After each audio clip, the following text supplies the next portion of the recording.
தள்ளி ஒரு பொழுதும் உண்டு நிலையோ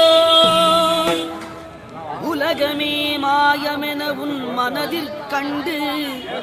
நலமாக நாதனடி நம்பு சித்தர் 11 செய்கையில் தோன்றாத அத்தன் அருளும் குசுண்டன் யான் சொன்னேன் அறிந்து சுகமாய் உலகோருக்கு என்னாலும் வாழ்கவென்றேயான் கண்ணுள் மணியாகி காரணமாய் நின்றான் மண்ணும் உயிர் பதியுமாறு